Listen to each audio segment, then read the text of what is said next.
I'm Richard Fitzgerald. This is Dubai Works, where we interview the business leaders making a difference in this great city. That business with scalability was very interesting to me. I like building something that has legacy.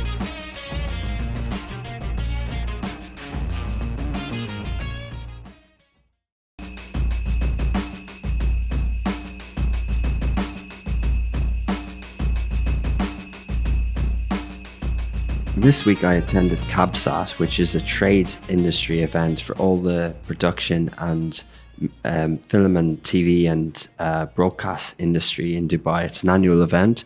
And, you know, every time I go to Dubai World Trade Center when there's a conference on, it's amazing how many people come in and you can see how thriving the city is and how all the hotels are booked and everything like that. And there was so many different, there was another design event happening at the same time. So it's such a good venue and such a good event, the CABSAT in particular. So I really enjoyed that. I also went to Fast Company Green Gold Summit in the Armani Hotel. They had lots of interesting speakers talking about sustainability, environment, but with a real focus on COP28, which is coming up later the year, hosted in the UAE. And the third event that I was at this week was Podfest. It's also in its third year, hosted by the Dubai Press Club, which brought together all the best podcasters in the region. So not just Dubai, but they actually brought people in from Egypt, Kuwait, and Saudi. It was a really interesting event, all in Arabic. So my little Arabic was tested, but I really enjoyed that event as well. Today, we've got a really interesting entrepreneur from Russia on the show with a great story to tell. So I hope you enjoy the conversation.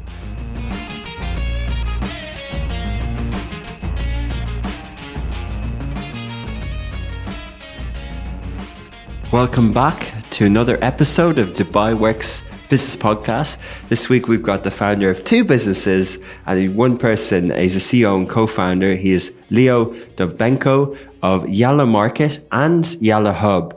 So YallaMarket is a Dubai-based ultra-fast grocery service established in 2021. And we'll hear about YallaHub as well. We'll talk about the e-commerce space in Dubai and plans for the future. Good morning, Leo. Hi, good morning. So welcome to the show. Thank you very much. So two companies. Can you tell us a little bit about the companies first? So we started 2 years back. It was exactly 2 years back with idea of super fast grocery delivery. We were first actually super fast delivery in Dubai at that times. So we were growing, accelerating our model, but then understood that market is too competitive for this model for us. And that's how we started doing pivots and finally came up with YallaHub idea, which is all-in-one e-commerce enablers for sellers and marketplaces in this part of the world.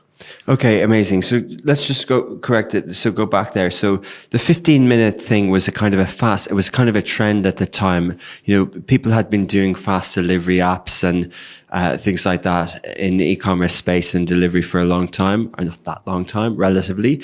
And then there was a trend of let's make it even super faster. Let's speed up the last mile. Let's do 15 minutes. And that was the first idea, the YallaMarket. Yes. And then and then you branched out to be more of an ecosystem, YallaHub for e-commerce and everything. Yeah, so ultra fast grocery delivery was it was very popular model at that times. Every day in each countries, in each cities, such kind of startups were raising money. Quick commerce is a very good product, so customers really love it, but it's not, best business in terms of profitability. And the model is for bulk market. So then market trend changed. Nobody wanted to invest too much dollars in Uber games. So that's why we understood that we need to refocus a bit. At that time, we turned into premium segment. So from ultra fast mass market delivery, we moved into on premium side, like black caviar, such kind of things. Which one? Black caviar, okay. Like best tomatoes in town. So maybe we are most expensive delivery service in Dubai right now. This one is YallaMarket. YallaMarket, it's more premium and now. Yeah, in this niche, so we believe, so we are feeling ourselves quite comfortable right now and growing.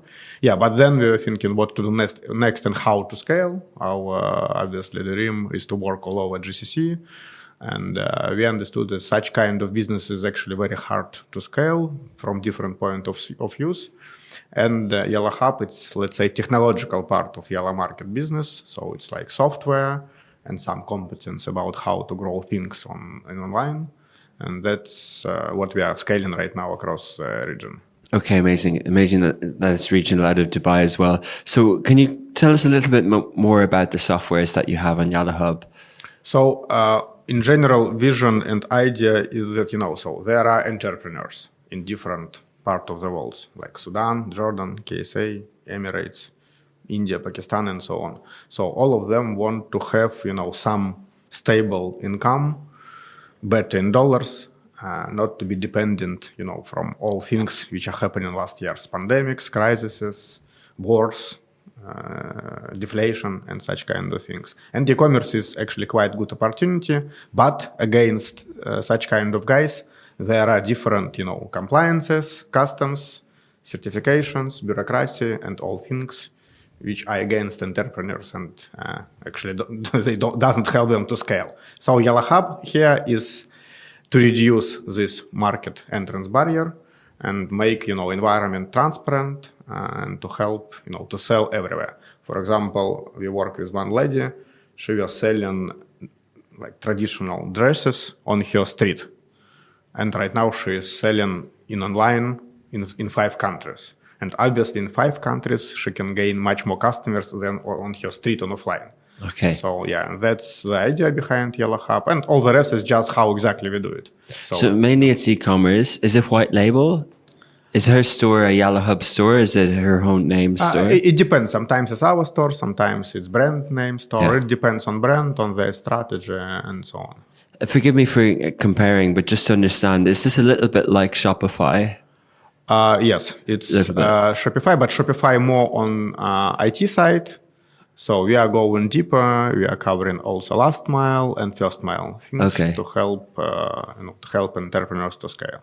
Okay, so last mile is the delivery to the customer. First mile is the pickup and everything as well from the warehouse. No, first mile it's like from production center or from parent country, bringing it like through import process, through certification, and through customs. Interesting. In some location. Okay, amazing. I did a little bit of research, but you tell me if I have the facts right. So YallaMarket, back to the 15-minute, you called it quick commerce. It was last mile delivery. It was really fast. You raised about $600,000 on that company. No, so total fundraise so far is something like $14 million.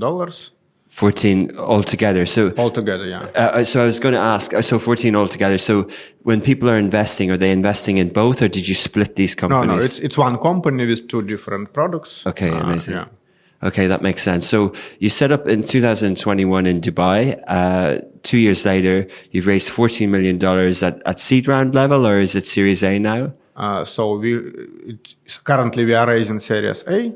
Okay. We are raising right now 10 million at valuation 100 million. Yeah, but before that we had angel round, pre-seed, then seed, then pre-A, and right now A. That's quite a fast growth. Like obviously e-commerce is big in the region now, or it's getting big, and there's lots of there's successful exits and things like that. But you've had good success. You've had a good. The market has been receptive of your ideas, and you've been able to sort of raise funds and sort of go to market quite quickly. So it's been successful. We are still in process because final model, it is something we are working on right now. Yeah. So, we started with one model. It was unscalable. We did like 4 pivots. And it seems right now we are on track. So, but I can't obviously say that it's success. So but it's too early to judge. Yeah. But in 2 years, you've achieved something, and definitely on the valuation side and the fundraising side, where other people kind of find it difficult to do that. Yeah. So on valuation side and fundraising side, I believe we have created something very successful, and we have our own way actually. So we invented a bit different process. Okay. And the ability to be able to raise funds, you're the CEO and co-founder, and the ability to be able to pivot and to understand these gaps, where did that come from? What's your background? So YallaMarket, it's my company number 17. 17. Yeah, so, And you don't look too old. so I am 39. I started at 23, so one company per year. So not so fast.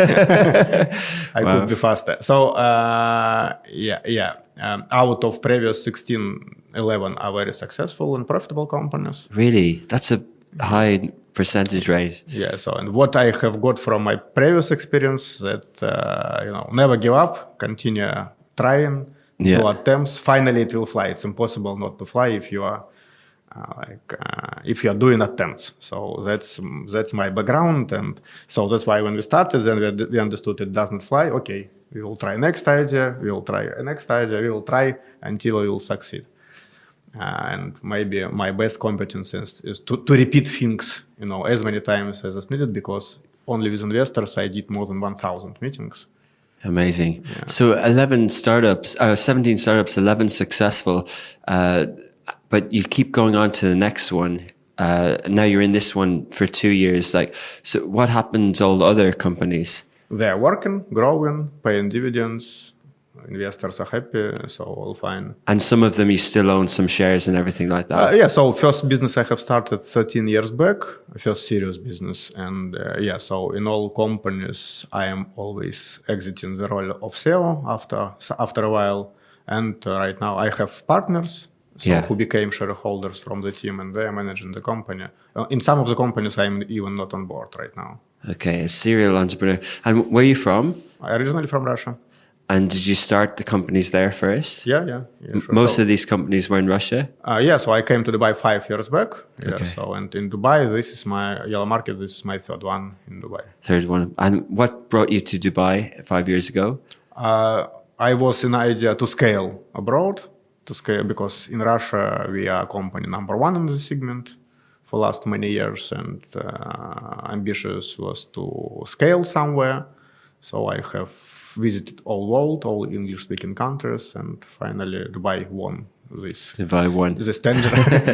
Dubai. We decided to start expansion and to move to Arab part of the world, and to start obviously from Dubai in 5 years back. If I would do it now, maybe I was choosing Riyadh, but at that time, the choice was very obvious. And I'm happy. So first business is also successful, profitable, growing. We are company number 2 in the segment. Number 2 in the segment. In here. So then second attempt was fail at that time, and we write off the project. And third was YallaMarket. Third was YallaMarket. Okay, that's interesting that you said that. This isn't a term that everyone likes to be referred to, so forgive me if it's wrong. But as a serial entrepreneur, you went around the world and you choose Dubai. Many people would go to Silicon Valley or other places. Why did you pick Dubai over the US, for example? I was in the US. So in the United States, you always have 100 competitors, and all of them usually have 10 times more money than you could raise. So this is first reason. We were testing Australia, Canada, Europe. In Europe, if you even will be succeeded, government will take all your money as taxes. So there is no make sense to win, because as businessman, the taxes. Finally, taxes. Everything goes to government. So in Dubai, what we have understood, so there are several advantages. First, English language for everyone here is not native, so that's why my Russian accent wasn't a problem. Because, everybody with accent here, so it's okay. In USA, in London, it's much more sophisticated. Second, rapid economic growth, and everything is just at the beginning. And for example, in Russia, we have one competitor in general. So there are 2 companies who are dividing the market. Here, when I came, it was 120. Okay. It seems it's very cruel competition, but if there are 120 competitors, it means each of them is very small, so nobody owns, half of the market. So it means that all companies are new, and if you are more effective, you can win, and this is exactly what happened. And third, I personally like the place, and actually, I believe this is a very important part. My wife also personally likes the place. Your wife approves. But when you were talking earlier, you mentioned even Sudan and places like that. It means that you not only like in Dubai, but you have a grasp of what the region is. For example, you didn't mention other countries in Caucasus region. You mentioned Riyadh, you mentioned Egypt and things like that. So when you were setting up in this region, you obviously see the opportunity in last mile in Dubai because we all like delivery fast and there's a bit of affluency.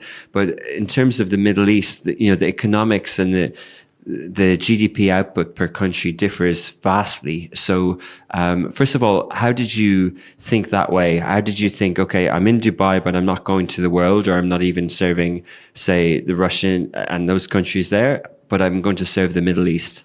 Even not Middle East, GCC. GCC, okay. So GCC has enough market, I believe, for any business to achieve tremendous results. Okay. Simply because it's like, richest people in the world, fastest growing economy, largest GDP, and so on.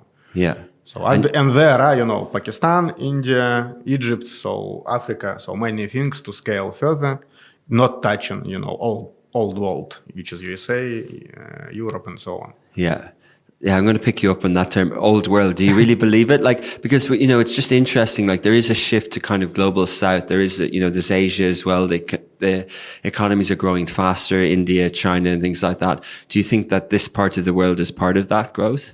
I believe next 15 years, the most interesting things on the planet will happen here in GCC. Okay. Not even on the Middle East, in GCC. In GCC. And it's a good, so when you're fundraising, are you showing statistics and numbers and background for the GCC? That's the opportunity you're selling. 2 years back and 5 years back, it was not so obvious. So, but right now it's obvious if you will take economic growth across the planet. This is only one part of the world which is growing right now. So right now it's obvious, but 5 years back, Dubai, where is it? Why do we need to invest in Dubai? Why do you need to think about it? Why not New York and so on? Yeah. So, but I was a very early adopter of this part of the world. Yeah, but usually we keep this conversation till the end. But just talking about the economy, it is growing now, but economics are cyclical. Like the economy is cyclical. A lot of the growth now is led by macro factors and also ambitious planning and leadership and government spending and things like that. But do you think that there's also a lot of things like entrepreneurs coming here, a lot of investment, a lot of things that are the right things in place for businesses to grow, the right sort of transactional environment for businesses to thrive? I believe this market is on beginning of its curve, and the basic reasons for this not only GDP and so on. So the basic things for it is rapidly growing population because of many things. It is youngest population in the world. It's internet penetration is also the largest in the world. So actually, and these are the basic things. And comparing, to other markets, I can say maybe, GCC in its in 2010 in terms of development, of banks and such kind of things. So I believe these are the basic reasons, not some macro reasons. So okay. They have its own, personal internal reasons. And as an entrepreneur, I would like to be here and to help this part of the world to grow faster. Fascinating. And where did you set up your license? So first business was DMCC Free Zone. Was that in Astrolabs or was that just DMCC? I was in talks with them, but finally, so we started actually the first company I did everything from scratch by myself, by my hands. I never hired lawyers, agencies, just I was interested to understand how it works. So banks, legal entity. So it took 2 months, but 9 months total with opening of bank account. It was 5 years ago. So, but so then next company was in Iraq and DFC and YallaMarket and YallaHub. We have a DJM holding company. Yeah. Where our cap table is stored and on the operational level, we have mainland and DMCC also. Yeah. It's amazing now that so many people, like even when we started this business 8 years ago, there was still a lot of debate for startups, whether to have that ADGM structure. Now you hear it more commonly, and even as potential future exits and things like that, like the regional exchanges are welcoming, but ADX is warm, it's welcoming. Abu Dhabi Global Market seems to be becoming more and more accepted to have cap tables and everything. So the investors that you speak to are happy with that structure? at first stage we decided that we will do all full structure of the business inside Emirates because usually for holdings or for C corps people use BVIs, Cyprus, USA sometimes. We decided no, we will do everything in Emirates because we are a GCC based company and for us it's important. It was hard, but finally we are here. We are converting shares right now. We have like hundreds of investors, more than 200 actually. And so at DGM, they are very attentive to us. We opened bank accounts with Citibank and with NBD. It was hard to explain them what holding company is because they show us office, show us employees. Guys, it's holding company. They must not have employees and offices. It's holding. Yeah. We have offices and employees on mainland company. So but finally it's done. And I believe at DGM will be default like a C corp in Delaware. So default thing for this part of the world. Like Delaware, that's interesting. But it's a holding company. But is it an SPV? Like it has an address. But is it an SPV or is it a full-on holding company? A full-on holding company. So but it doesn't have the office. So this holding company owns other companies who does operations. So this is the structure. Okay, cool. And so at early stage, one of our investors is largest legal counsel of this part of the world, and actually they helped us to create the structure. So we never faced any objections about the structure. So I believe it's very well done. Okay, you personally, Leo, you mentioned over those 13 years, 17 companies that you met 1,000 investors. You also mentioned in this case that you have 200 people who've invested in YallaMarket, YallaHub. That must take up most of your time. How do you run the company?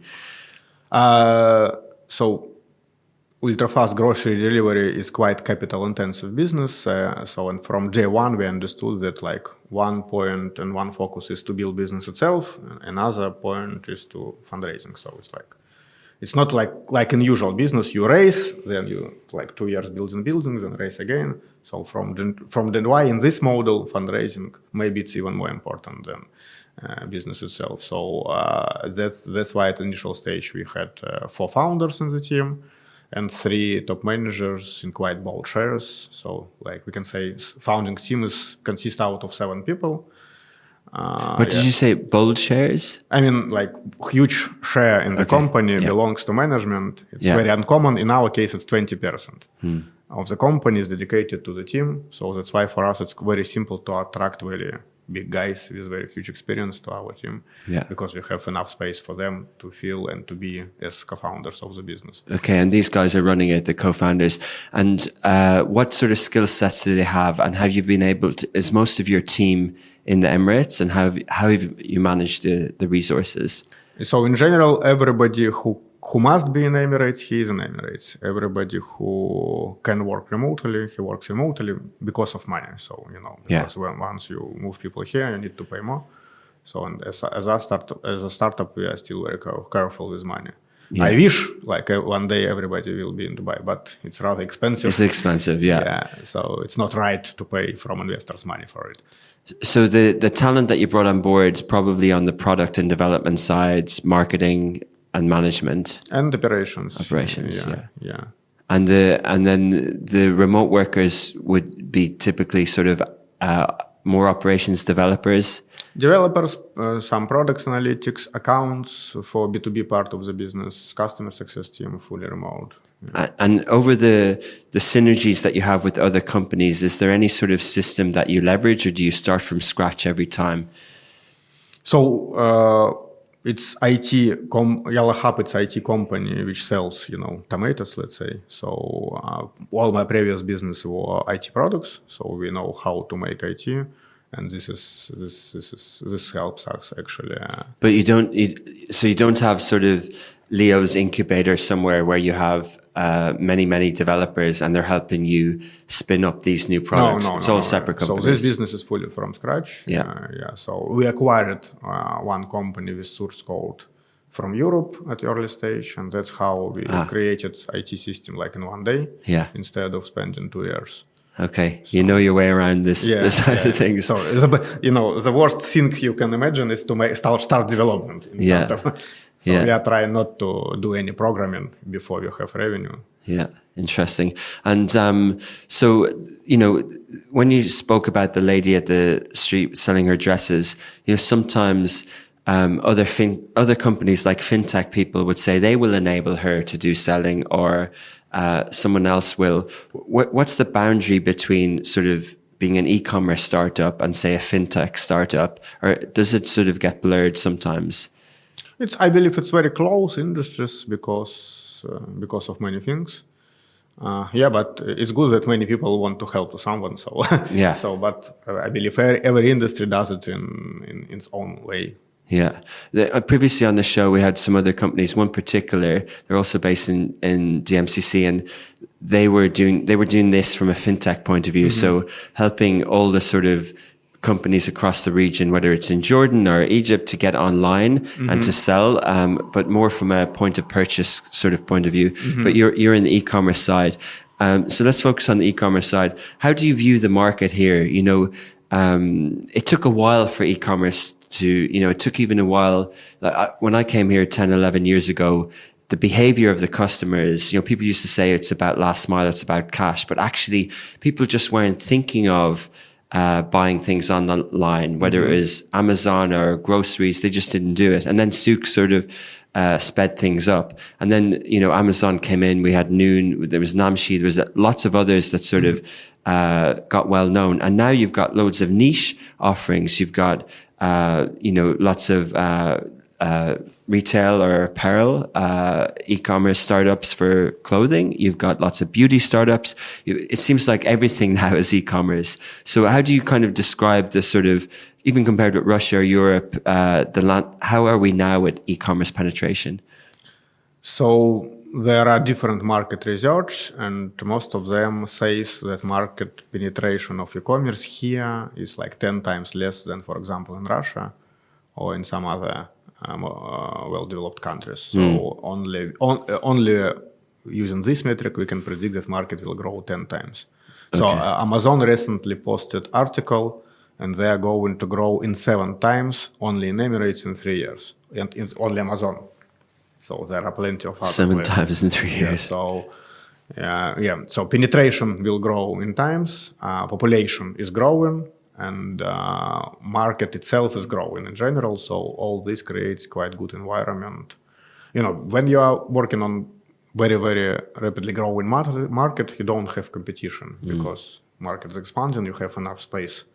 So this is, I believe, the view. And so this market works in dollars in general. Despite there are local countries, but it's very linked to dollars. And so for people from India, Pakistan, any other part of the world, it creates very stable business. You're making money in dollars, and But you didn't specifically choose to build a marketplace to kind of, did you think that was saturated a bit by Amazon, or did you kind of decided to be more of an enabler for businesses? So we counted 72 marketplaces in this part of the world. 72. We decided that the idea to build the marketplace number 73 is not inspiring us too much, and obviously it's quite stupid, I believe, to compete with Noon and Amazon. So that's why we decided that our model is to be aggregator of marketplaces or digital distributor. So we use as many marketplaces as we can for each seller as a sales channels. And because of that, we are adding value everywhere. For sellers, we help to be listed everywhere. For marketplaces, we are bringing new brands from all over the world. To customers, we are bringing also new things which were not here before us. So that's how the model itself works. Okay, that's nice how you describe that, because you're appealing to 3 different kinds of people. Because obviously, yes, these marketplaces do need someone to bring in new brands. They don't mind having a distributor they don't mind having the middleman who's also in e-commerce in the same country. That came up in a conversation recently as well on the show. But going back to the first part on the helping people distribute online. So, for example, we'll use the same analogy. The lady has a dress. She puts up the dress, and then all of a sudden her dress, via YallaHub, her dress is available on which marketplaces? Noon, Amazon. So we are in talks with Namshi right now. Many of them use, their own websites and bloggers as sales channel also. Yeah. Yeah. Cool. So it gets distributed to the marketplaces, and then they have their own probably website. And then, some people do this idea of drop shipping, and it's, creators have their own merchandise and their own products. Is that easy for them to work on YallaHub as well? Yeah, but see, dropshipping is a bit different model. It's when you post landing page, let's say, collect orders, and then looking around how to purchase to fulfill these orders. And it's usually like 7 up to 14 days of waiting time. So we started our business with 15 minutes delivery. So just compare 7 day or 15 minutes. It's like not even 100. It's like 1,000 times faster. And what we noticed, so what is our takeout from be in ultra fast delivery, that conversion rate is 3 times bigger if you can get it right now, rather than you need to wait 7 days, because many purchasings, they are occasional. You need it either right now, either never. So, and because of that, so still ultra fast delivery is in the game, and we keen to deliver everything. So the longest delivery we have is 60 minutes right now. In Riyadh, we will start with 2 hours. So this is the difference. Obviously, dropshipping is a good way to test something, but then if you need to have big business, you must move stock here and work, in faster way. Okay, so we understand the marketplaces, the Noods, the Amazons. We understand the brands that want to reach this market that are international and don't have anything set up. And so the seller, from your customers, from the people who are your merchants, what's the split? Are they all like the dressmaker? Are they all the offline people? Are there any pure e-commerce plays who are using YallaHub as their go-to-market? And we have different customer segments. We have multi-billion international group of companies, and they delegate to us digital distribution in this part of the world because they don't want to create their own team and so on. So we have entrepreneurs who just starting their first business with 5 SKUs, and for them we help to reduce entrance barrier because only to open bank account and company you need to spend like not less than $10,000. So with us, it's like free of charge. You can go using our infrastructure. And the payment side of it, how does that work? Is it like a Stripe system? It's subscription-based service. Yeah. So, but I meant the payment and the end, but that's good that you mentioned that. So to use YallaHub, it's a subscription base. Yeah, so you don't take a cut of the sale. Sometimes we take, so if we manage accounts, we take. But in general, it's infrastructure as a service. Okay. So, and then if we see that brand is taken off, so we are ready to take it to our own accelerator, to invest our own money, and, to build business together, to grow it, like in revenue sharing model. So that's how it works. But we are we are reducing the price of attempt for entrepreneur like in 20 times maybe, and speed also and so on. Okay. Yeah. And the accelerator is part of the same company? Yeah. So okay. It's just the way how we do business. Yeah, and we have many companies who are traditional offline players. They want to go to online. They understand that it can grow much faster than offline, and online obviously eating offline.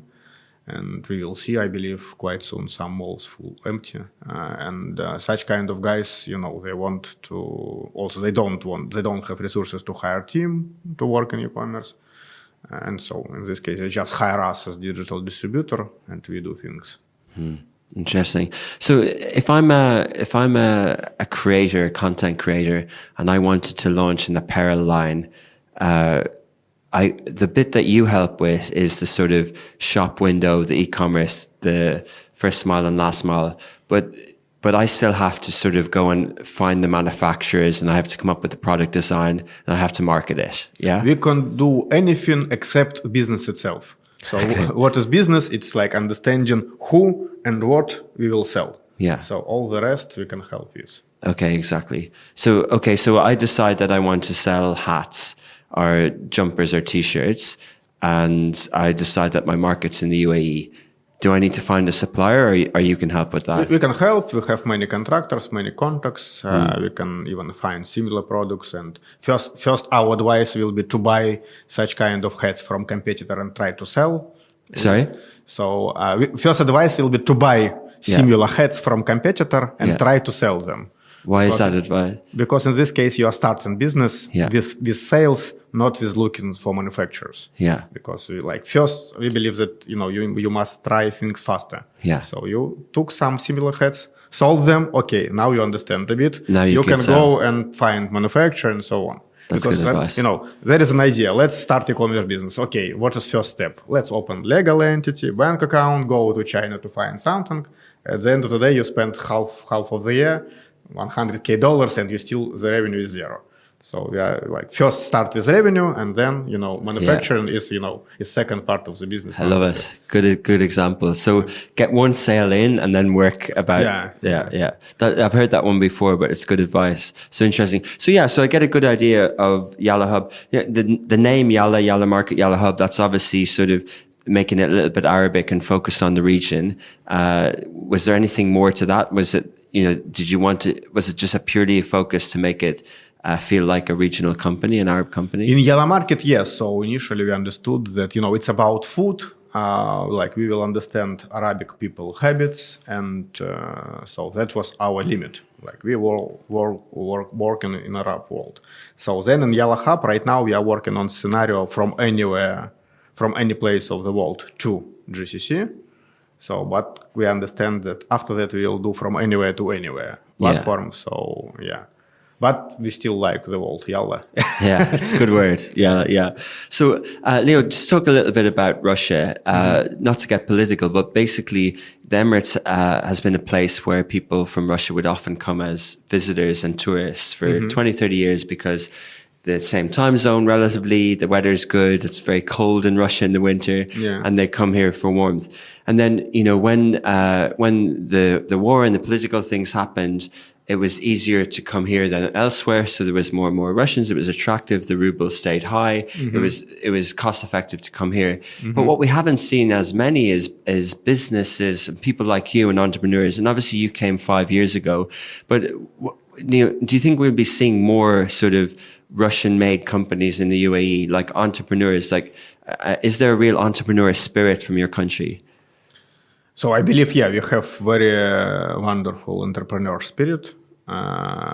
Maybe not same as USA, but anyway, on high level, we have many really amazing companies, and it's not visible right now. But I believe you will see, in a year time, thousands of Russian companies succeeding in the market. So all of them, they just came, they were spending some time to understand the things. So right now, I know hundreds of companies who are building right now. It's some of them restaurants, some of them barbershops, all largest Russian IT companies, doing some tests here. So you will see many things from Russia rising up soon. Yeah, we've definitely seen, we've heard of restaurants, and New York Times have covered articles and we've seen that. And then we've heard of big tech companies, brand names like Yandex, is it? Or we've heard companies like that. They have different verticals. But what I haven't been exposed to is entrepreneurs with fresh ideas. And you think there's a lot sort of swelling up. There's a lot of people doing interesting things who've come from Russia recently who are trying to understand the market and we'll hear of these successes more in the future. Yeah, obviously it will happen. So because we are very strong in IT and in service. So whatever in this or in both of the segments is very competitive here. And what also I see very good alliances because Russian entrepreneurs usually have money and very well developed product. But they don't have local knowledge. And I already saw many companies when some local entrepreneur joined efforts with a Russian guy and they're creating local business. So it's let's say franchise or expansion, the same model to this region, but with some adaptations and so on. So many things will happen. And in Russia, when Facebook, when there was trends in technology in the past, we would hear of a Russian version, right? So whether it's a search engine or a social network, and that kind of really felt like for the Russian market. Do you feel that, since you're here and you're looking at the GCC, do you feel that you're sort of less constrained to fit just to Russia, that the entrepreneurs almost have a little bit more freedom to, potentially even go to global market that they're based here? So Dubai is a good, place to start international expansions. Obviously, for Russian companies, old world is closed. At least I believe so. There is no make sense to do any attempts in Europe and USA with Russian passport. Why, if there is many other countries where it's not a problem, why to have more problems? Yeah. Once again, many people. Anyway, from one point of view, Russian market, by the way, is growing heavily. So, and all my businesses in Russia doubled last year. So, because many international companies left the country. So, were they all tech businesses or mix? In all categories, in all segments. From Zara and IKEA to all IT giants, and because of that, so. It's very hard actually right now for Russian businesses to scale because, you are growing too fast on home market. So it's hard to find, even people to send someone. So, but from one point of view, everything is growing. But from other point of view, obviously, everybody wants to have, second place, second country. So the idea of going abroad in Russia is very strong right now for all businesses. And obviously GCC and Dubai is on one of the top priorities. Yeah. So interesting. So but this business, talking about plans for the future, you're looking at a Series A now. Yeah. What would be included in that, and what's the product roadmap? What's next? So we want to build a bit tech side of the business. So because sorry, what? To build a bit tech side of the business because YallaHub, it's aggregator of marketplaces and we need to have many integrations. We are working on it right now. And second part, it's several countries because currently we are working from anywhere to Dubai and to UAE. So we are opening in Riyadh and Qatar right now. So, and before end of the year, we want to have 3 countries and 1,000 brands working on platform. Okay, good goals. 3 countries, so probably Saudi. Not probably. It's we are doing it right now. You're we doing already it, have first customers. So okay. Saudi and Qatar, Doha, and 1,000 brands, 3 countries. You're a very assertive person. You seem to have a plan. So what's the end goal? What's the exit? What's the end goal? So we want to build a large company in the segment and be publicly listed in Riyadh. So that's the target. We don't want to exit. We want to create opportunities for our investors to exit. To exit. But as founders, we are not looking, to catch fast money. And already you've been here 5 years, but already you've identified that. Well, we had a future opportunity, and if you're starting today, you would start there. But even that statement that you would pick the Tadawul in Saudi as a place to list, have you explored that a bit further, and why do you think that would be the best opportunity? So IPO is booming also in this part of the world. Right now, it's mostly for large government companies like Diva, Empower, Salik. But so usually as we saw in Russia, in London, in the USA stock market, so first government companies goes, then commercial companies started raising. So once we will be ready in 3, 4, 5 years, so it will be a turn of such kind of guys to be listed there. We believe we can also do it in our own way.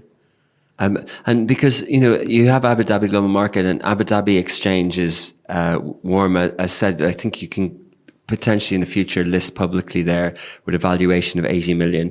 But we don't know much about startups yet, although there's a lot of talk from all the venture capital firms in Riyadh and places like that. And, it will be a place where companies will list, but we haven't seen many examples of it yet. So why do you think that, how are you so sure that that would be the best place to list? Because private capital is a huge thing here, and right now this private capital is, I can't say it's frozen, but they don't have too much things to invest to here. Okay, we invested in one company who does oil, another company who does oil, then to Salik, what else? So startups are too small for my checks. Yeah. So to build one more skyscraper and to sub-brand it, so I believe, if startup is bright, if it's interesting, if it does something very interesting and massive, obviously private capital will be invested into the startup just because, there is no competition. And the private capital is that sort of the IPO stage. So all the venture comes in, then the private capital kind of takes it public. Yeah. So okay, and interesting, and so that's a nice roadmap. And are there any other plans for the future? So like I want to be focused on YallaHub next years.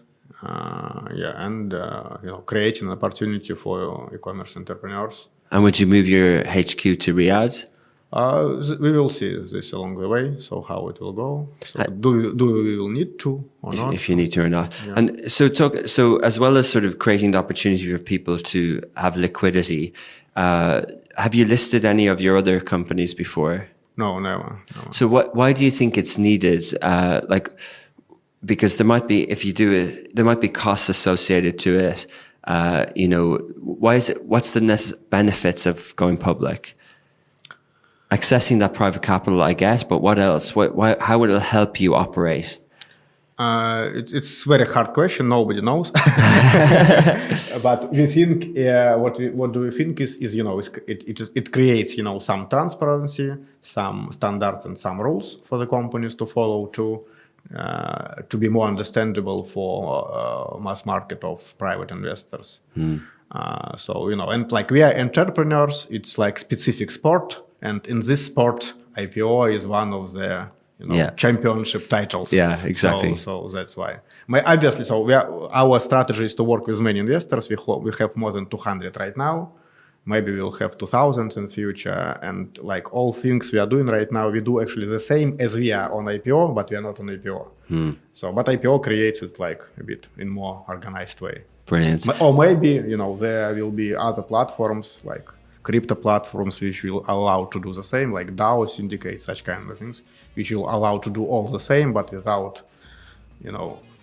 being on IPO as we used to understand it right now. Okay, amazing. Well, thanks for sharing your story today, Leo. It's been a pleasure talking to you, and best of luck with YallaHub in the future. Thank you. Thank you.